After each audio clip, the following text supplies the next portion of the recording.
ရှင်ထုတ်လုပ်ရေးမင်းသားနဲ့မင်းသမီးနှစ်ဦးကိုမီဒီယာများအားလုံးရဲ့ရှေ့မှာဒီပညာအတိုင်းဝိုင်းအားလုံးလူကြီးများအားလုံးရဲ့ရှေ့မှာမိတ်ဆက်ပေးတော့မှာဖြစ်ပါတယ်ခင်ဗျာကျွန်တော်စိတ်ထရုပ်ရှင်ထုတ်လုပ်ရေးရဲ့ဒီကနေ့ကျွန်မပြုလုပ်တဲ့ The Making of a Star ဆိုတဲ့အခမ်းအနားကြီးအောင်မြင်စွာဖွင့်လှစ်ကြောင်းကြေညာအပ်ပါတယ်ခင်ဗျာကျေးဇူးတင်တင်ရှိပါတယ်ပထမတစ်ချက်ကတော့စိန်ကြီးဒီမြေပေါင်း40နီးပါးရုပ်ရှင်လောကမှာအကျိုးပြုရည်တည်နေတဲ့အတွက်ကျွန်တော်ဂုဏ်ယူပါတယ်နောက်တစ်ခါလာမယ့်ကလေးတွေကိုလည်းကျွန်တော်တို့ကကြိုးဆိုပါတယ်လက်ကမ်းပါတယ်အောင်မြင်ပါစေရုပ်ရှင်လောကကြီးကဒီကလေးတွေကြောင့်ဖွံ့ဖြိုးပါစေလို့ကျွန်တော်ဆုတောင်းပါတယ်လို့ပြောကြရင်ဒီကုန်းချုပ်ပါတယ်ခင်ဗျာအားလုံးကျေးဇူးတင်ပါတယ်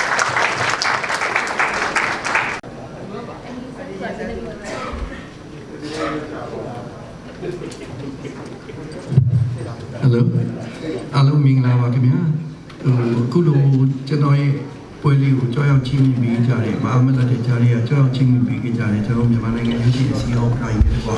ကျွန်တော်ရဲ့လေးစားရတဲ့ဆရာဦးငိမ့်ဆရာဦးမြတ်ခိုင်တဲ့ကွာဦးသိန်းနိုင်ကျွန်တော်တို့အမှုပညာရှင်တွေစာနယ်ဇင်းမီဒီယာတွေနဲ့မိတ်ဆွေအပေါင်းအသင်းများဆွေမျိုးသားချင်းအားလုံးကိုလည်းကျေးဇူးတင်ပါတယ်ခင်ဗျာ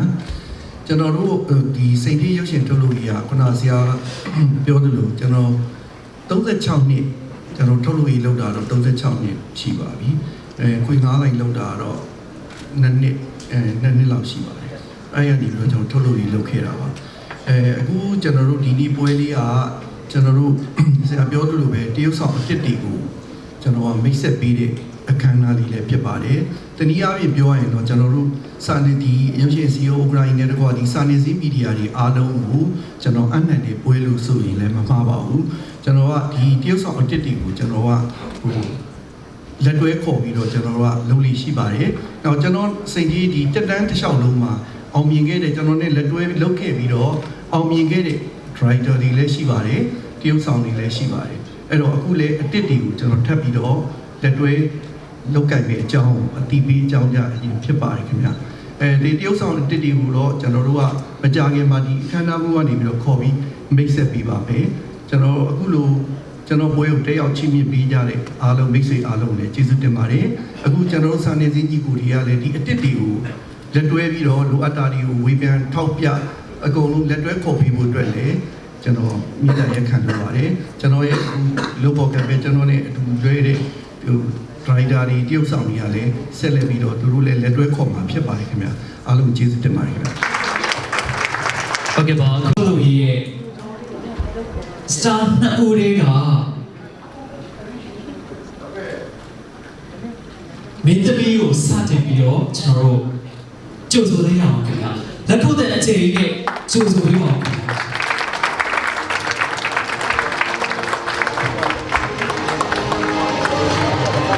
ကျွန်တော်တို့အကြမ်းမှာစိတ်ထဲရုပ်ရှင်ထုတ်လို့ရနေပြီးတော့မှထုတ်လို့မဲ့ရုပ်ရှင်ဇာတ်လမ်းတွေရုပ်ရှင်ဇာတ်ကားတွေမှာပေါင်းပြီးတော့ချိန်ကိုကျွန်တော်ရဲ့မင်းသမီးလေးဖြစ်ပါတယ်ခင်ဗျာမင်္ဂလာပါညီမလေး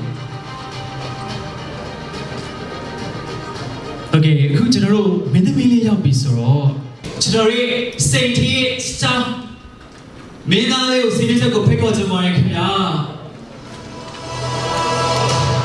အခုတည်းနားလေးကြိုဆိုပေးပါဦးခင်ဗျာ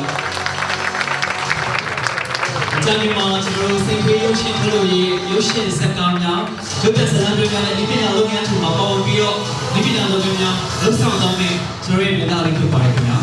ဒီနေ့ဂုဏ်ပြုပေးပါဦးခင်ဗျာ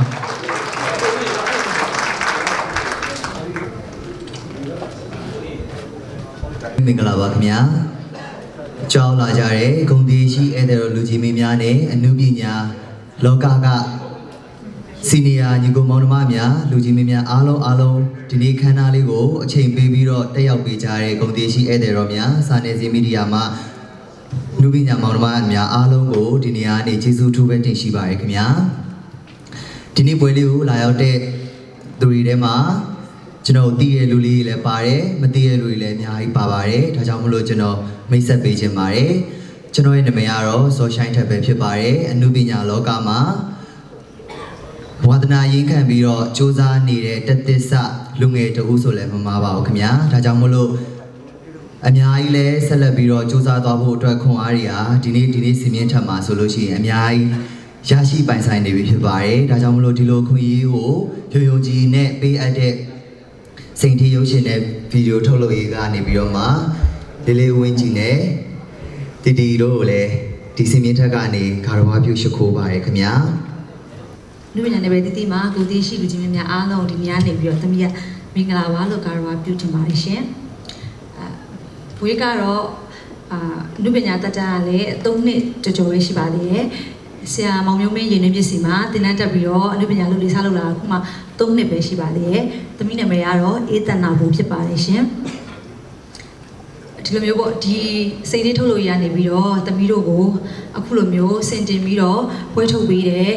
။အန်ကယ်ဦးဝင်းကြီးနဲ့တီတီရေစန်းတို့ဒီနေရာနေပြီးတော့အထူးကျေးဇူးတင်ကားတော့ပြုချင်ပါတယ်ရှင်။သမီးတို့ရဲ့တကယ်စီနီယာကြီးတွေကိုစီနီယာရုပ်ရှင်မင်းသားမင်းသမီးတွေကိုလည်းမွေးထုတ်ပေးခဲ့ပြီးတော့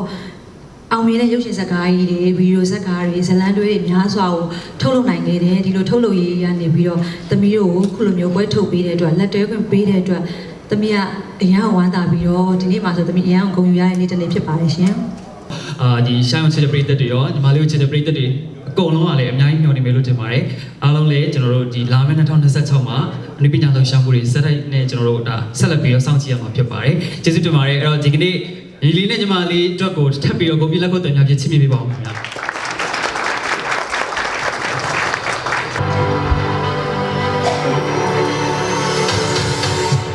ဒီနေ့ကကျွန်တော်ကစိတ်ပြီးပြန်လှုပ်ရှားနေပါဘာလို့ဆိုတော့စိတ်ထင်းရှင်ထုတ်လို့ရင်းနဲ့ကျွန်တော်နဲ့ဟိုတန်ရောစိတ်နဲ့ဆက်ဆံရေးကိုတော့အားလုံးကသိပြီးသားဖြစ်မှာပါထပ်ပြီးပြောကြနေတာ shine ပေါ့နော် shine ဆိုတာသူခုနပြောရတဲ့အနုပညာတန်စိတ်နဲ့ရှိပြီဆိုတဲ့ဟာမှာအဲ့ဒီစိတ်နဲ့ဆိုတဲ့ကနဦးစာမှာတွေကသူနဲ့ကျွန်တော်နဲ့အရန်ချစ်ခင်ရတဲ့ဆက်ဆံရေးရှိပါတယ်အခုချိန်ထိလည်းအရန်ချစ်ခင်ရညီလေးပါသူဒီကြားမှာအများကြီးအောင်မြင်လာတဲ့ပုံမှာလည်းအများကြီးဝမ်းသာပါတယ်အဲ့တော့ကျွန်တော်ကိုယ်တိုင်လည်းသူ့ကိုကျွန်တော်နောက်ထပ်ရိုက်ကူးမဲ့ project တွေမှာဟိုလက်တွဲဖို့အတွက်ကိုအမြဲတမ်းဆန္ဒရှိထားပါတယ်ဆုံးဖြတ်ထားပါတယ်ဒါပေမဲ့ရှိုင်းကဒီပွဲမစခင်နိုင်ဝက်လောက်အလုံးမှာကျွန်တော်ကိစ္စတစ်ခုလာပူစားပါတယ်ကိုကြီးဆိုလာပူစားတဲ့အထိကို तू ကဒီပွဲမှာ तू ထွက်မယ်ဆိုကျွန်တော်မပြောပါ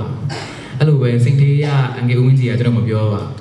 အဲ့တော့အားလုံးနဲ့အတူကျွန်တော် surprise ဖြစ်ရကြအောင်ဥစားပြောကြလိုပါတယ်ပြီးတော့ဒါညီမလေးအတွက်လည်းဝမ်းသာပါတယ်ပေါ့နော်ကျွန်တော်ဒီနေ့မှာပြောဖို့စဉ်းစားထားတဲ့အရာလေးကတော့ဒါကျွန်တော်ကိုဒီလိုမျိုးလူငယ် driver လေးအနေနဲ့အတိမတ်ပြုပြီးအခုလိုပြောကြခွင့်ရတဲ့အတွက်အရင်ဆုံးဝမ်းသာရကြောင်းပြောကြချင်ပါတယ်အဲ့တော့ကျွန်တော်တို့ဒီရုပ်ရှင်လုံးအမှုပညာလုံးဆိုတာအင်မတန်မှခက်ခဲပြီးတော့ဟိုအများကြီးအကျိုးအကြောင်းတွေကန်ဆယ်မှာတာအောင်မြင်နိုင်တဲ့အလုပ်ဖြစ်ပါတယ်အဲ့တော့ထိတ်ဆုံးမှာထိုင်ကုန်အနည်းတွေရှိမယ်ဆိုရင်အဲ့ထိုင်ကုန်အနည်းတွေမှာထိုင်ခွင့်ရတဲ့ကျေပွင့်ဆိုတာတစ်နှစ်မှာအများကြီးမပေါ်လာပါဘူးခင်ဗျာအဲ့ဒီအနည်းတွေမှာလည်းထိုင်ကုန်တွေမှာထိုင်ခွင့်ရတဲ့ကျေပွင့်တွေဆိုတာလည်းအခွင့်အလမ်းတွေရမှာလားဒီနေရာတွေကိုရောက်ရှိမှာဖြစ်ပါတယ်အဲ့တော့ဒီထိုင်ကုန်တွေမှာထိုင်ခွင့်ရဖို့အတွက်ဆိုတာလည်းတန်ပေါင်းများစွာသောလူထုကအားပေးမှလားလူပေါင်းများစွာလူတန်ပေါင်းများစွာတွေကတယောက်ဆိုတာကိုဖြစ်လာတာပါအဲ့တော့ကျွန်တော်အမှတ်တရအနေနဲ့ပြောကြရရင်ကျွန်တော်လွန်ခဲ့တဲ့နှစ်အနည်းငယ်တုန်းကကျွန်တော်ရဲ့မရင်ကျက်သေးတဲ့ကလေးဘဝအရွယ်အချိန်မှာတော့ကျွန်တော်အငယ်ဦးကြီးကိုအကြီးကျယ်စိတ်ဆိုးခဲ့ပါတယ်စကားတစ်ခွန်းတော့ပါအဲ့ဒါအငယ်တော်ဒီနေ့မှသိမှာပါဘယ်စကားကိုစိတ်ဆိုးခဲ့ဘူးလဲဆိုတာဒီနေ့မှလည်းတစ်ခါတည်းပြပြရပါအငယ်ကမကြီးရွယ်ပြောလိုက်တဲ့စကားတစ်ခုပါလူတွေမှာအောင်မြင်ရတဲ့အောင်မြင်တဲ့လူတွေမှာအောင်မြင်ရတဲ့အကြောင်းရင်းတွေရှိသလိုမအောင်မြင်တဲ့လူတွေမှာလည်းမအောင်မြင်ရတဲ့အကြောင်းရင်းတွေရှိတယ်ဆိုတဲ့စကားကိုပြောလိုက်တာပါအဲ့ဒီမှာအဲ့ဒီမရင်းချက်ပေးတဲ့အတွေ့မှာငါ့ကိုဘာလို့အောင်မြင်မဲ့လူလိုမမြင်တာလဲမအောင်မြင်ရတဲ့လူလိုမြင်တာလဲဆိုပြီးတော့စိတ်ဆိုးပြီးတယောက်ရဲ့ drama ဖြစ်ခဲ့လို့ပါတယ်အဲ့မဲ့အဲ့ဒီစကားမှန်ကန်ကြောင်းကိုအခုဒီအရွယ်ရောက်တဲ့အချိန်မှာလေးလေးနက်နက်သိခွင့်ရပြီးတော့သိရှိပြီးတဲ့အချိန်ချက်ချင်းမှာပဲကိုညစဉ်တရားရှိခိုးထဲမှာအတေဝင်းကြီးကိုအနနောနာငါးပါးနဲ့တကိုင်းနဲ့ထားပြီးအမြဲတမ်းကတော့တောင်းပါမယ်အရင်တော့မောင်လေးနဲ့ညီမလေး congratulation ပါလို့အတွေ့အကြုံဝင်များမယ်ဆိုလို့ရှိရင်တော့မမတို့ကတော့ဒီလိုမျိုး supporting ပေးတာမရှိဘူးပေါ့နော်ပွဲထုတ်တာမရှိဘူး casting လေးဆိုရင်လည်းအရင်တော့ casting မရှိဘူးဒီခေတ်မှာတော့ casting ရှိတဲ့ပြင်ဒီလိုမျိုး လူကြီးတွေနဲ့ရောမီဒီယာရောအကုန်လုံးမိတ်ဆက်ပေးခံရတာကအရင်ကဂုဏ်ယူစရာကောင်းပါတယ်အရင်လည်းအားကြပါတယ်ပို့ပြီးတော့ကိုယ့်အတွက်အခွင့်အရေးပို့ရပါတော့အဲ့လိုမြင်တယ်ဘာပြောမလဲဆိုခက်ခဲရှိတိုင်းမှာအတင်းထားပါတို့စကားလက်ဆောင်ပါရရင်ရှေ့ရဆရာတွေပြောခဲ့တယ်လို့ပဲလွယ်လွယ်ကူကူရတဲ့အရာဆိုရင်လွယ်လွယ်ကူကူပဲပြည့်စည်တယ်ခက်ခက်ခဲခဲတိစောက်ထားတဲ့ခက်ခက်ခဲခဲကြိုးစားထားတဲ့အရာဆိုရင်ပြည့်စည်ဖို့ကလည်းခက်ခဲပါတယ်တဲ့အဲ့တော့အဆုံးသက်နေတဲ့စတောင်းပေးချင်တာကတော့ဒီကြော်ကြောင်မှုနောက်ကိုမလိုက်ပဲနဲ့အောင်မြင်မှုအစစ်အမှန်ကိုရရှိပြီးတော့တကယ်ကိုဒီဝါသနာရင်းခံနေပြီးတော့အောင်မြင်ကြော်ကြားရဲပေါ့နော်တရုတ်ဆောင်စစ်တီဖြစ်ကြပါစေအမှုပညာရှင်စစ်တီဖြစ်ကြပါစေလို့ဆုမွန်ကောင်းတောင်းပေးပါတယ်ရှင်အားလုံးကျေးဇူးများတင်ပါတယ် ကျေးဇူးတင်ပါတယ် အခုစိတ်ကြီးရနေပြီးတော့မင်းသားတွေလည်းဒီပြည့်ကိုစိတ်တည်းညောင်းရောက်ပြီးတဲ့အချိန်မှာလူမျိုးခန္ဓာတွေနဲ့တယောက်စကားပြောရရတယ်လို့ကျေးဇူးတင်ပါတယ်။အားနဲ့တမီးနဲ့ရှိတော့အောင်မြင်သွားတဲ့ဝေချေပွင့်တွေလိုပဲစူးစမ်းအားထုတ်ပြီးတော့အောင်မြင်တဲ့ဆန္ဒတွေမှာတည်နေပါစေ။ဒီမိကိုခုနပြောတော်လို့အောင်မြင်မှုရကြပါစေ။အားလုံးကျေးဇူးတင်ပါတယ်။ ဒီနေ့ခုလိုမျိုးကျေးဇူးတင်ပါတယ်ခင်ဗျာ